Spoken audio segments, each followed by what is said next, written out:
He spent millions trying to buy happiness, but received it for free from a poor, ragged child. Blinding white light poured down from the massive crystal chandeliers suspended over the hall. An endless red carpet stretched across the grand lobby, where hundreds of men in black tuxedos and women in glittering gowns moved like a slow, noisy current. Wine glasses clinked, laughter rose, blending with the luxurious symphony swelling in the corner of the room. Tonight, every eye was fixed on one man seated at the center, Edward Stanton, the city's wealthiest billionaire. His tailored suit hugged his tall frame. A diamond-studded watch on his wrist caught the light glowing like a tiny torch in a sea of people. He sat there, a forced smile on his lips, raising a glass of champagne worth a fortune. Yet in his deep eyes lingered nothing but a cold, empty void. Behind the applause and the toasts hid a loneliness he could not mask. At 50, Edward had purchased everything he ever dreamed of: sprawling chains of luxury hotels across continents, a rare collection of Picasso and Van Gogh, and a fleet of supercars that could halt traffic with a single pass. But one thing was missing. Something money had never been able to buy, no matter how many millions or even billions he spent. True happiness. The imaginary camera panned slowly across his face, eyes dim, shadowed by exhaustion. Lips pressed together, straining to smile against the endless flashes of paparazzi. Suddenly he turned away. A drop of champagne slipped over the rim of his glass, staining the carpet like a dark splash of blood. In that instant, all the opulence became a golden prison, trapping Edward between fake laughter and cold handshakes. Outside, just a few blocks from his mansion, a different world existed. A poor neighborhood dimly lit, where flickering streetlights looked ready to die. The smell of cooking smoke mixed with rotting trash in the heavy air. Barefoot children chased each other, giggling, kicking an empty can as if it were a soccer ball. Their clothes were torn, faces smeared with dirt, yet their eyes sparkled like stars. The contrast was suffocating. On one side, a $100,000 glass of wine that tasted hollow.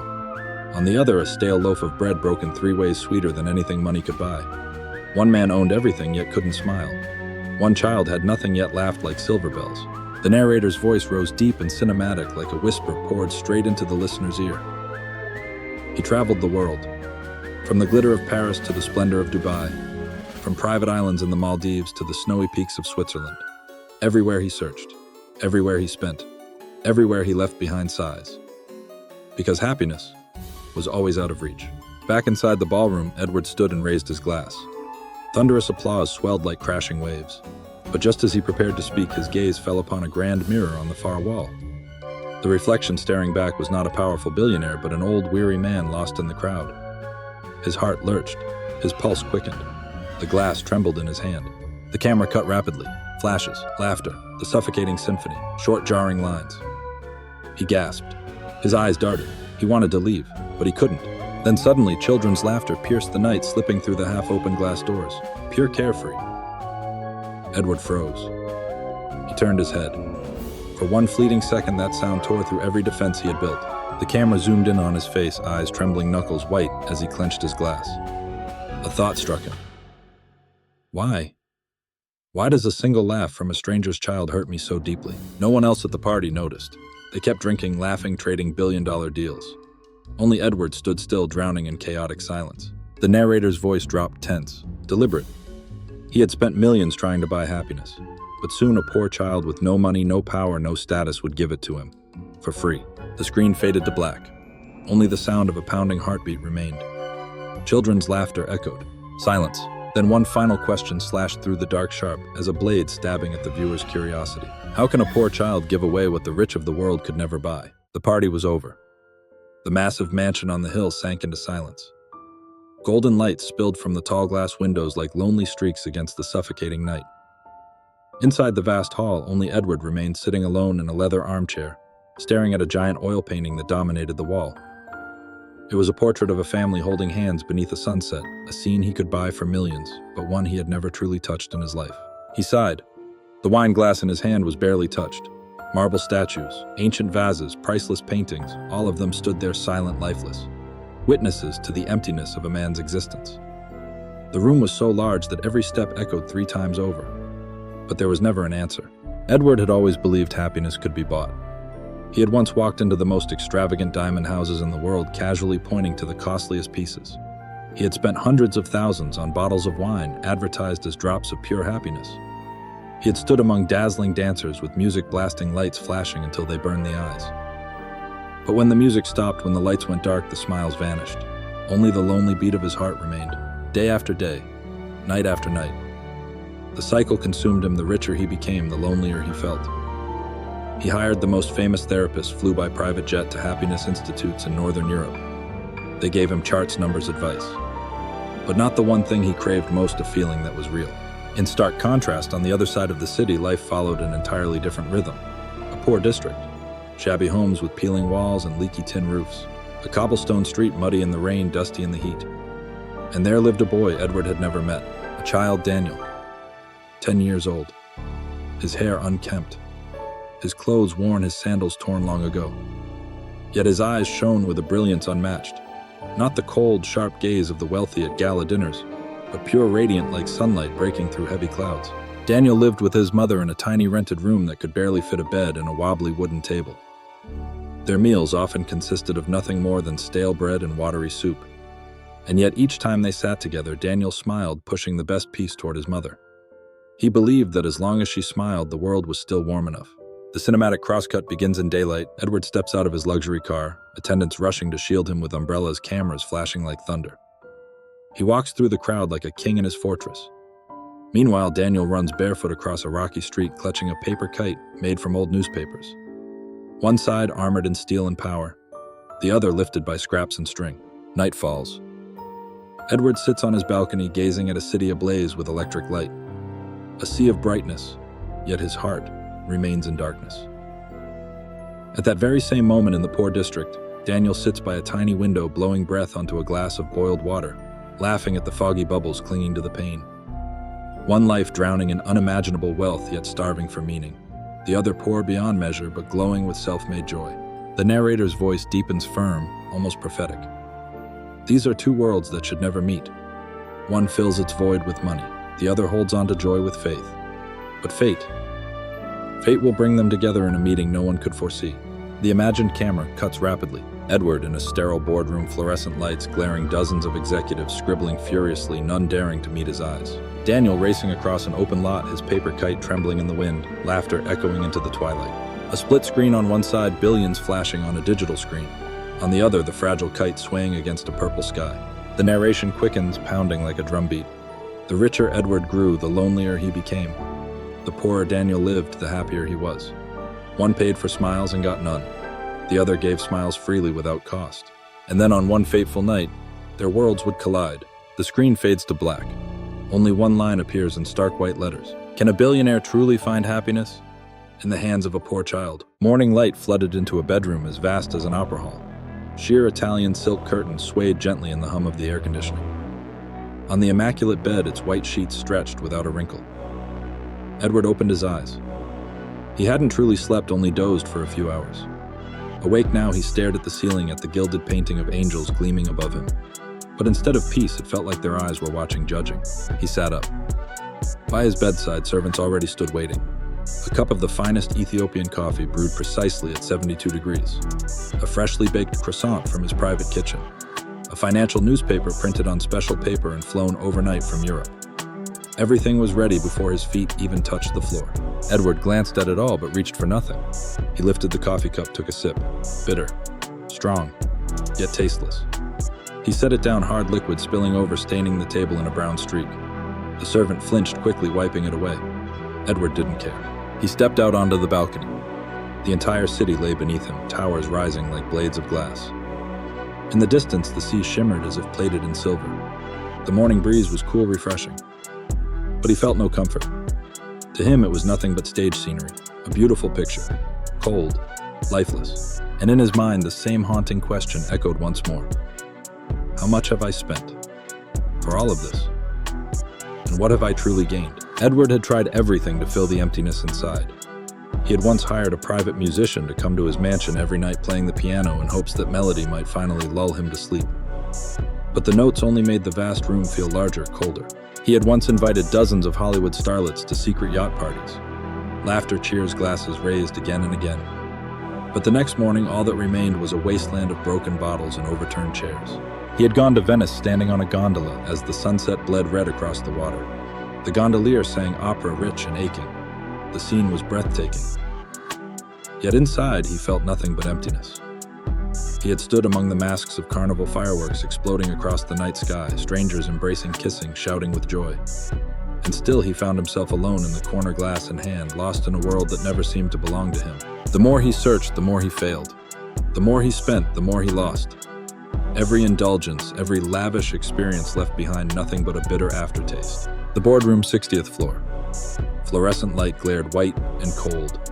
A long wooden table lay buried under stacks of documents, while a giant screen displayed soaring profit charts. The directors sat upright, faces tight with tension. At the head of the table, Edward presided, imposing as ever. Yet while voices droned on about billion-dollar deals, his mind drifted elsewhere. Beyond the glass wall in the tiny park across the street, a group of children played. Their laughter seeped faintly through the thick panes, muffled yet unmistakable. Edward's chest tightened. For a fleeting second, he felt lost, out of place, even here in the empire he had built. One director hesitated, then asked Mr. Stanton, "Do you have any thoughts on this strategy?" He snapped back. The numbers on the screen danced before him, but they meant nothing. He gave a distracted nod. Pen scratched against paper, assuming his approval.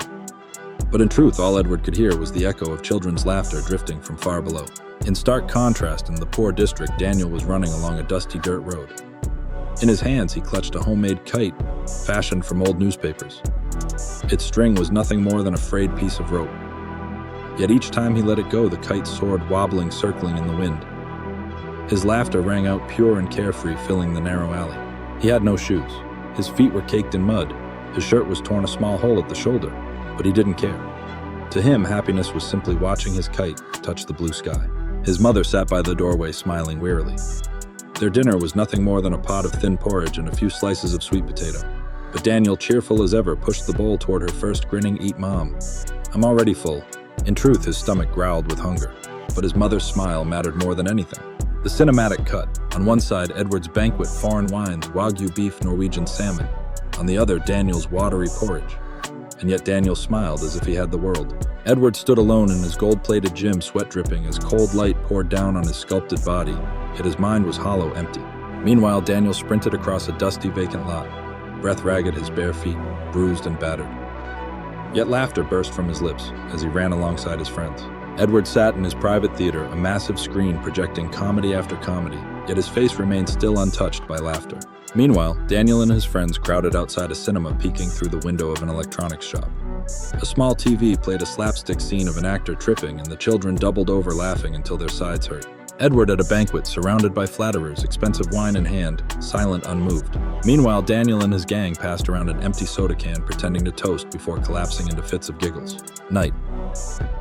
Edward sat in his study, the warm yellow glow of a desk lamp spilling across his weary face.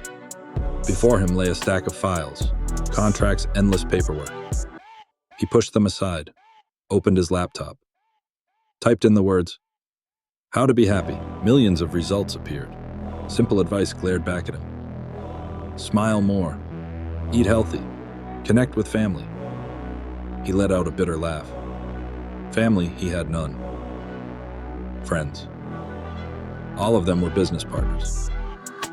Smile. He had tried, yet every time the mirror showed nothing but a distorted, broken grin. He slammed the laptop shut. Hard. The glass of wine toppled, shattering. The sound of breaking crystal cut sharp through the silence. His breath quickened. His chest tightened. The harder he chased happiness, the further it slipped away. One evening, Edward's car rolled through the poor district. From behind the tinted glass, he glanced out. There, Daniel running with his kite. The laughter echoed through the night as the paper kite soared high, circling the moonlight, catching it until it glowed against the dark sky. Pee! Edward froze. His hand lifted unconsciously, pressing against the glass. His heartbeat quickened. He whispered to himself, "Why? Why do I feel jealous of a poor child?" The screen faded to black. The sound of children's laughter lingered, echoing in the silence. And then the voiceover cut in low and piercing. "True happiness is right before his eyes." But will Edward dare step down from his throne to reach for it? It was late at night. The city still blazed with neon light, but the narrow roads on the outskirts lay in darkness. Edward's Rolls-Royce cut through the night like a massive black beast gleaming under the dim yellow glow of the street lamps. Inside, he sat in silence, eyes fixed on the misted glass. Suddenly, thud! The car jolted. The driver frowned, quickly pulling over. "Apologies, Mr. Stanton, I think we've blown a tire." Edward scowled. How inconvenient. He wasn't used to interruptions. His life had long operated like a well-oiled machine, the car always waiting, the door always open, the elevator always on the right floor. Even the smallest disruption left him irritated. The driver climbed out, fumbling with the jack and tools. Edward stayed in his seat, but the stifling air inside the car pressed down on him. He couldn't stand it. He opened the door and stepped out. The night air carried a chill tinged with dust from the road. In the distance, rows of shabby houses hunched in the dark. The narrow street was silent, the streetlights flickering weakly as if about to die. A dog barked somewhere far off, and there he stood. Edward Stanton, a figure of wealth and power out of place, a solitary silhouette wrapped in luxury, yet stranded in the heart of poverty. He was about to turn back to the car when a sound stopped him. Laughter. Clear, ringing, echoing through the night. He lifted his gaze. On a vacant lot nearby, a few children were running in circles. In the hands of a thin, small boy was a paper kite tied with a frayed rope. Under the moonlight, its patched wings wobbled and swayed, but glowed as if alive. Edward froze. His heart tightened. The laughter carried across the darkness, innocent, unburdened, as though the world held no worries at all. The children cheered, shouting with delight, as the kite soared higher, their faces glowing with pure joy. Among them, Edward's eyes locked onto one boy, Daniel, 10 years old, small frame, worn ragged clothes, bare feet pressed into the dirt. But his eyes shone brighter than the moon itself. Edward's breath caught. He could not remember the last time he had truly laughed. A sudden gust of wind swept through. The kite shuddered violently, then the string snapped. It spun out of control, tumbling straight toward the road where Edward stood. The children screamed. The kite, our kite. Instinctively, Edward reached out. The crumpled paper brushed against his hand, rough, fragile, weightless. He closed his fingers, gently catching it. Daniel ran up breathless. His eyes widened as he saw the kite resting in the hands of a stranger clad in an expensive suit. For a moment, silence hung in the air. Edward bent down and held the kite out. Daniel hesitated. Then he smiled, reaching forward to take it. "Thank you, sir." That smile, pure, unforced, without calculation. Unlike any smile Edward had ever seen at his glittering parties. His heart trembled. Daniel looked at the kite, then at Edward. Suddenly, he held it out again. "Do you want to try?" Edward blinked in surprise. "Me, yes, just hold this string. Run a little. It'll fly again." He hesitated. In all his life, he had never touched something so ordinary. Yet Daniel's eyes, bright, unyielding, made it impossible to refuse. Edward wrapped his hand around the string. The rough fibers bit lightly into his skin. "Run," the boy shouted. Edward took a few uncertain steps. The kite wobbled. He ran faster. Wind whipped against his face. The kite swayed, tilted, and then suddenly it soared. Rising higher, higher. Edward gasped for breath, and then from deep in his chest a sound burst free. A laugh, a real laugh, for the first time in years. Daniel cheered. "See, I told you." Edward looked up at the sky. The fragile paper kite danced above him, soaring higher than anything he had ever bought. And in that fleeting moment, he felt something he had never known before. Simple happiness. Edward sank onto the dirt, chest heaving. Daniel plopped down beside him. Two people from opposite worlds now sitting shoulder to shoulder, gazing up at the kite. "You must have a lot of money, right?" Daniel asked, his voice pure and curious. Edward let out a faint laugh. "Yes, a lot. Do you ever play like this?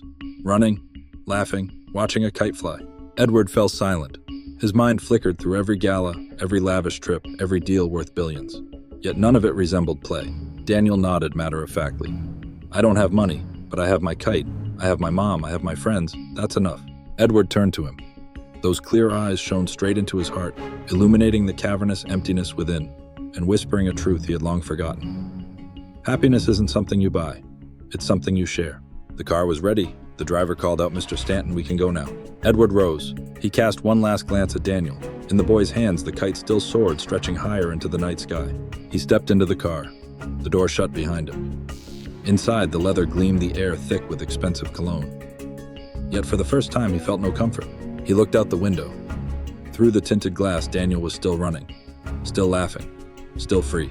Edward's chest tightened. A voice echoed inside him. "I've spent millions searching for this, and that boy gave it to me with nothing more than a torn paper kite." The car rolled forward, leaving behind the empty lot, leaving behind the laughter, leaving behind the kite. But in Edward's eyes, for the first time, a spark flickered. Not from neon lights, not from diamonds, but the fragile, glowing light of a new beginning. A small gift, a child's innocent smile, had shaken the heart of a man who once believed he owned the entire world. But will he dare to change? Will he find the courage to step beyond the walls of luxury to seek the place where true happiness lives? The wind howled, the kite soared, then silence. This is only the beginning. A week after that fateful night, across every newspaper, grainy photographs appeared billionaire Edward Stanton, clad in an expensive suit, running through a shabby lot with a boy holding a paper kite. The paparazzi had not missed the rare moment. Billionaire gone crazy. Esteemed tycoon caught flying a kite. In the slums, Edward Stanton loses his edge. From international summits to children's games, signs of a mental breakdown. Headlines screamed, images were cropped and twisted. Social media erupted. Some mocked, some doubted, a few pitied, but most laughed. On television, commentators piled on. He runs a multi-billion-dollar empire.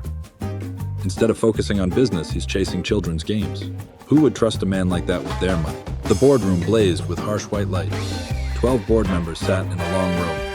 On the giant screen behind them, headlines and photos of Edward filled the display. Mr. Stanton, the gray-haired director, rose his voice sharp. We need an explanation.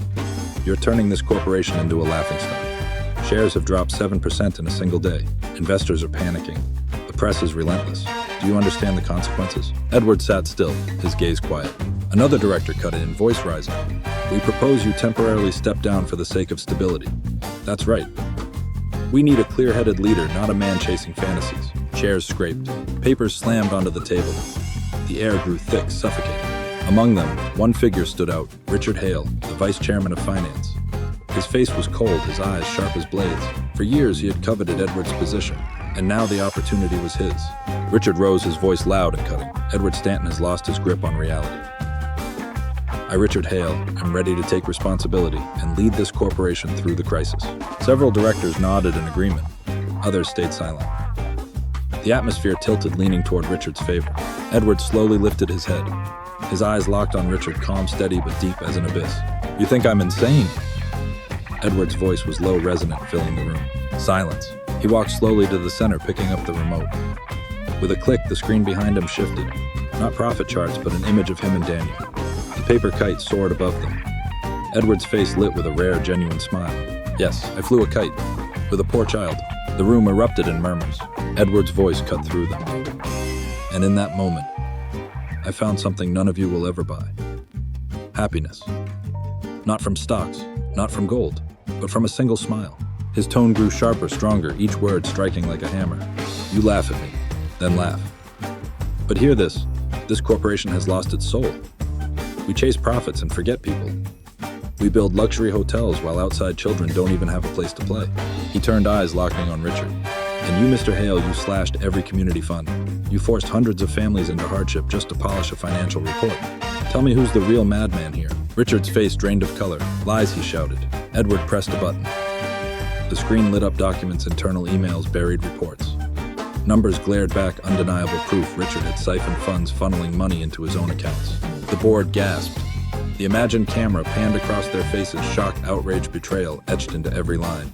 Richard stammered, "This is fabricated." Edward's gaze was steady, unflinching. I hired an independent audit. The truth cannot be hidden.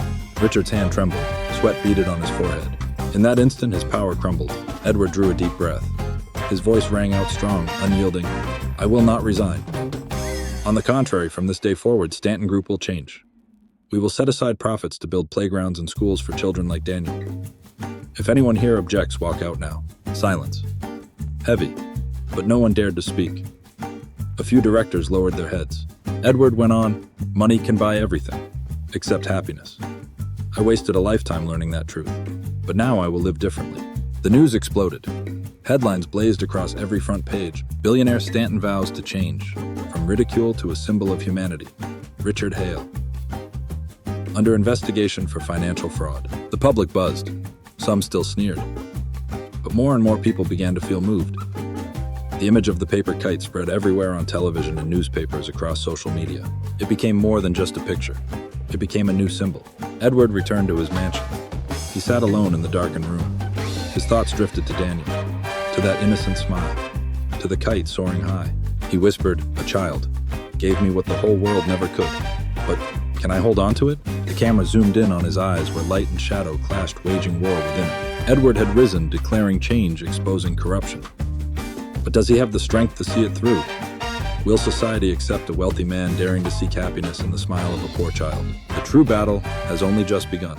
The press was still noisy. Some praised, others mocked. But Edward no longer cared. He spent his time walking places he had never set foot before: the poor districts, the narrow alleys where barefoot children with shining eyes played. No motorcades trailed him. No bodyguards surrounded him. Only Edward, a middle-aged man in a plain shirt wearing shoes long worn at the edges. People froze when they saw him. Some whispered, "Is that really him? Stanton the billionaire?" Others sneered, "Another publicity stunt, no doubt." But then, they watched as he bent down, picked up a brick, and began laying the first stone of a playground side by side with the children. Day by day, the project took shape. What had once been an empty lot filled with trash was now a tiled playground. Slide swings and a small merry-go-round appeared. Hand-painted murals bloomed in bright colors across the walls. Edward stood in the middle of the site. Sweat ran down his forehead. His hands were streaked with paint and dust. But on his lips there was a smile. For the first time, it wasn't forced. The children cheered as they rushed to the newly built swings. Daniel ran up, throwing his arms around him. "Thank you, Uncle Edward." And in that moment, warmth flooded Edward's chest, a warmth he had never known before. The media returned. But this time, the headlines told a different story. Billionaire Stanton builds playground for poor children. An image that moves the entire city. The paper kite becomes a symbol of hope. Those who once mocked fell silent. Those who once doubted began to think again. A new wave was rising. One windy afternoon, the playground rang with laughter. Daniel came running, tugging at Edward's hand. "Uncle, let's fly the kite!" Edward smiled. Together, they walked to the empty lot beside the playground. The old paper kite, carefully patched, waited. The string was new, but the faded stain still remained. Edward held the line. Daniel ran ahead. The kite soared, climbing higher, higher still. Edward lifted his gaze. In his eyes, light blazed bright. His heart pounded, not with pain, not with emptiness, but with joy. Pure, unshakable joy. The kite danced against a sky painted red by sunset. The wind howled. Clouds streaked across the fading light. Everyone in the neighborhood looked up. Children's cheers filled the air. Applause rippled through the crowd. The narrator's voice echoed. He once spent millions searching for happiness, yet in the end he received it for free from a poor child with nothing more than a fragile paper kite. The camera zoomed slowly onto Edward's face. A smile, a tear slipping down his cheek. Not the tears of loneliness, but the tears of joy. But just as he lifted his gaze to the soaring kite, the phone in his pocket buzzed. A message. From an unknown number. "You think this is over? Stanton Group isn't finished with you." Edward's hand froze. A shadow crossed his eyes. Some darkness still lurked behind him. The kite soared higher still, brushing the sky. Sunset bathed the frame in crimson light. Money can build castles, but only simple smiles can build a home. And sometimes happiness comes from the place we least expect. Silence. But can Edward hold on to the happiness he has just found? Or will the weight of his powerful past drag him back? The sunset had faded completely. The playground slowly quieted. Children drifted home one by one, some carrying a plastic ball, others clutching a paper kite, and some simply holding their mother's hand. The poor neighborhood, once shrouded in silence and darkness, now pulsed with a new melody, the melody of joy. Edward remained seated on the old wooden bench by the playground. He looked up at the night sky where the last kite dipped and drifted, finally landing softly at his feet. He bent down, picked it up, and gently ran his hand across its wrinkled paper. His face no longer carried the cold pride of a billionaire, but the calm peace of a man who had finally found himself. The glow of the street lamps cast a warm golden halo around him. From a distance, Edward and Daniel's silhouettes looked small, yet they shone brightly against the vast night. The narrator's voice rose. "We have just witnessed a journey. A man who spent millions chasing happiness only to discover the most precious gift came from a poor boy, through a smile, through a paper kite." This story reminds us sometimes happiness isn't found in faraway places, but right in front of us, in the small, simple moments we so often forget. A pause. Silence. Only the whisper of wind and the soft hum of crickets in the night. And you? Have you ever searched for happiness in wealth and ambition, only to find it unexpectedly in something simple? Perhaps a smile, a warm embrace, or just a quiet afternoon with someone you love. The music swells, gentle piano entwined with violin rising like a thread connecting every heart. Share your story in the comments below. Edward looks up one last time. His eyes gleam as if gazing straight at the audience, no longer a man on the screen, but a voice inside their hearts. If this story touched you, leave a comment so we can spread it together. Click like to give strength to kindness. Share this so others can see happiness cannot be bought, but it can be given. And don't forget to subscribe, because here more stories like this await. Stories that can touch your soul. The music soars. The playground glows against the night. The kite rises once more, climbing beyond the frame, vanishing into the star-filled sky. A final silence, for perhaps true happiness only begins when we learn to share. Where have you found your happiness?